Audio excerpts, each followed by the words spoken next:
right? My name is Anthony Mick. I'm 19 years old. I'm in the American city of New York, here with Jimmy Brown. Right, my name is Jimmy Brown. 19-year-old alcoholic, disgraced synth pop star, here for the release party, the release show of their latest album, I Urinated on a Butterfly. Jim, how are you feeling? Yeah, I'm not feeling well. I'm a bit shit, really, if I'm honest. Mm-hmm. How are you? I'm doing well. I'm excited to see you perform. Is that a Kraftwerk shirt? It is a Kraftwerk shirt. That is one of my favorite bands. It's like these old German withered men, and they make this electronic music. Yeah. What's your favorite Kraftwerk song? Sex Object. But you abhor sex. Yes, I find sex abhorrent. I think it's very filthy and disgusting. Mm-hmm. But it's good to see things that we find disgusting in art. Tell us about the new album. What were you trying to convey? Well, the new album is called I Urinated on a Butterfly. It's 26 songs. It's a double album. I was trying to convey the things that I typically try to convey in my work, which is that I'm an alcoholic, I'm fat, I'm unhappy, and specifically the song I Urinated on a Butterfly is about the time when I inadvertently urinated on a butterfly and I fear that it died. I think that there's some confusion about that. I think people assume that I was intentionally trying to murder a butterfly with my urine, but I was not. I just was urinating and I looked down and I saw that the trajectory of my urine was landing upon a butterfly. So just themes like that, really. Yeah, there's a lot of animals suffering. There's the rat in the bin.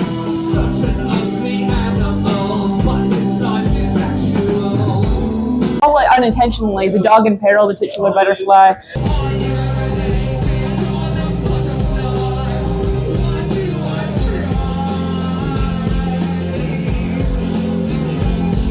Yes. It seems like that was really on your mind. Yes, there's a lot of songs about animals that are in compromised states. I don't really think there's much meaning to that, but... Animals and music. You said in a recent interview at the beginning of the year you would check out Geese. Have you gotten to that yet? No, I've not gotten to that yet. I don't like music really, so I've just had a hard time. Are they all right? They're all right, although they're playing another show in New York while you also have a show that day, so I think they might be trying to compete with you.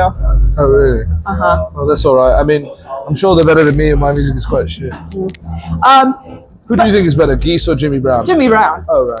But not all musicians have to be inspired by other music. A lot are inspired by film. So I wanted to know what to you makes a good movie. A good movie, right? Well, I abhor cinema. I think it's just a really drab, medium. Really, it's just it's very long. It's like 90 minutes. It's like a song is how long? 30 minutes, but a movie is like, what, 90? So it's 30 times longer than a song, but it expresses possibly less than a song. So I think that as far as if I'm valuing my time, movies are quite shit. But what makes a good one, I don't know. I quite like Vicky Cristina Barcelona by American director Woody Allen. Have you seen it? I haven't. Yes, it stars Scarlett Johansson, and it's like about this Spanish artist who's like having sex with all these American women. I don't remember much else. I just remember I liked it. Nice.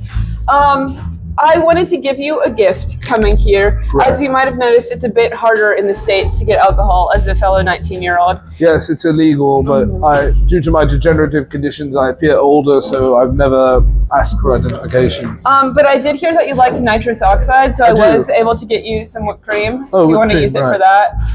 Well, I understand that the whipped cream is whipped by the nitrous. So can I intoxicate myself with nitrous by this? You can just like breathe in the air, like not squirt it upside down. If you squirt But I quite like the cream as well. Can I have some of the cream? Yeah, it's a double use, dual purpose.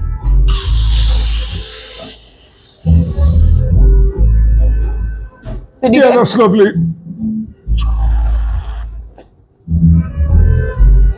The cream is quite nice as well, nice and fatty, rich. It's fat, sugar, and that's it.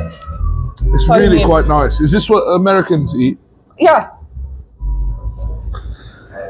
Do you ever feel that pigeonholing yourself into 19-year-old alcoholic degenerative condition by using those labels, you pigeonhole yourself into perpetuating a cycle of your own self-destruction? Yes, absolutely. Okay. I absolutely think I've done that. Yeah. Does that create the fear of like any self-improvement leading to a lack of identity? I don't think so because there's always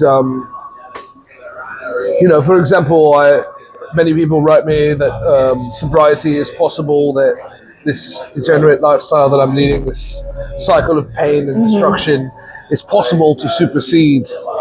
So I've learned through my fans that I may be able to change myself for the better, and if I do, I will incorporate that into my songwriting. However, as it stands, it's just honestly much easier to write.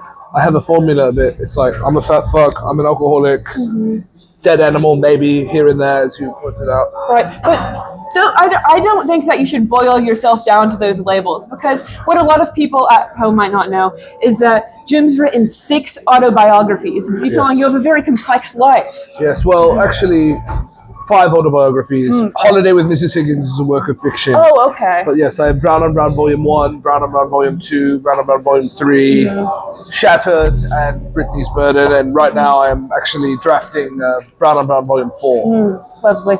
I want to talk to you about some stories you tell in that. But first, you abhor reading. How are you able to write so much? It's impressive. Again, it's just much like filmmaking that you mentioned, this medium. It's just a medium by which humans use to express themselves. I quite like expressing myself, but I don't like consuming the expressions of others. Not because I have any judgment or ill will towards them. I just am rather, I'm not very patient, so I just like expressing myself by whatever medium possible. But I've read a bit here and there, bits and bobs, but I've not really come across anything I like. They said one of the most important literary works was the Bible. I tried reading that, but it were just lots of genealogies of weird old people. There's a lot of interesting suffering in the Bible, though. Like a guy gets killed by having a tent pole driven through his head. Oh, really? Yeah. Well, that sounds rather painful. But I understand there are themes of alcohol in the New Testament. I don't know, in the Old Testament there's alcohol, but I like writing about alcohol, but if other people, like these old blokes, I don't know if that interests me much. Yeah, hard to relate. So I read your book Shattered, and in it you talk about you go into indentured servitude to get legal fees when fighting for your son Tanner. Yes. And to pay off that debt, you served brief time as a cam girl. What was that like? It was a bit weird, but it was all right. It's just put on a wig and just talk to blokes for a moment. It was nice to get some positive attention and affirmation while I was an indentured servant to my lawyer Bernard Sauerman, who was handling the custody of my son Tanner. But yeah, it was all right, really. I mean, it's wrote about in the book.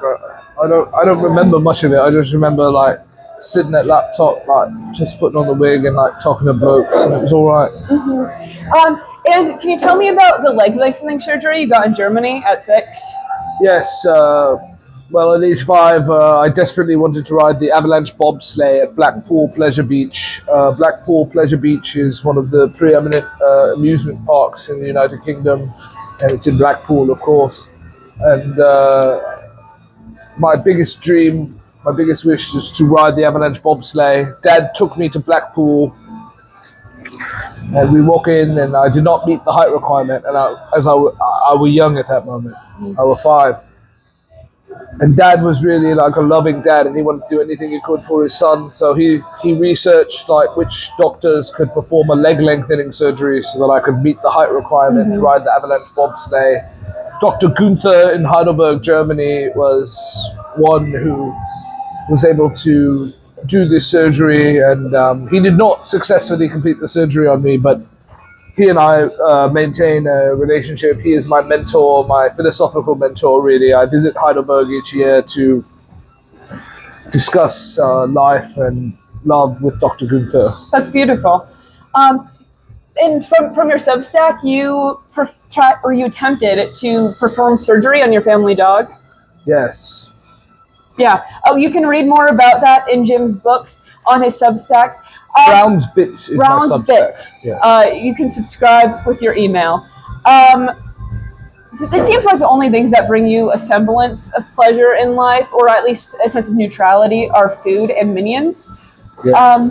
Well, alcohol as well. But beyond But alcohol. I quite like Minions. You're not wrong. Yeah. The thought just occurred to me this morning. How do you think it would feel to eat a minion and combine those two things? You know, I've thought about that a lot. I mean, it looks like it would be quite nice because I quite like a fleshy, fatty meat, and these Minions seem like nice and plump. Yeah. But yes, I wrote a song called "Despicable Me" because I hate myself and I feel that I'm despicable. And the Minions films are called Despicable Me. It's quite paradoxical because the Minions are quite cute and nice. The song goes something like, "Minions come and set me free. Let's fly in air and swim in sea. In my opinion, I want a horde of minions to set me free. Despicable me. I hate me." Something like that. I think that's a really beautiful way to showcase relating to art, like we talked about earlier. Should I include that on my next album? I think so. Yeah, right. Yeah. Lastly, is there any questions that people never ask you, but you wish that they did? No, not really. I mean, you know, I don't know. I mean, no one ever asks what I've had for lunch. What did you have for lunch? Pizza. Was it good? I quite like pizza. Nice. Yeah, a bit of cheese, bit of meat. It's quite nice. In America, I mean, we're in New York, so this is like supposed to be some sort of pizza haven. So Yeah. yeah, just a bit of pepperoni and sausage. Not bad, really. It's like bang on. Nice. Well, I would love to, I already have read about some of them, and I would love to read more about some of the other things you've mentioned. You can do that by link in bio, Jim's Bandcamp. You can buy all of his books, buy his new album. It's really great. Haven, any closing thoughts? You're a visionary. Oh, thank you very much. No, really, you're doing God's work. Oh, thank you. Absolutely, God's work. God's work. Yes, I would like to study more about if God exists or not. I would like to think that he does. And if he does exist, I would like to know if he's a fat fuck or if Right. he is thin. Man was made in God's image. You're a man. You're in God's image. Right, so he probably were a fatty.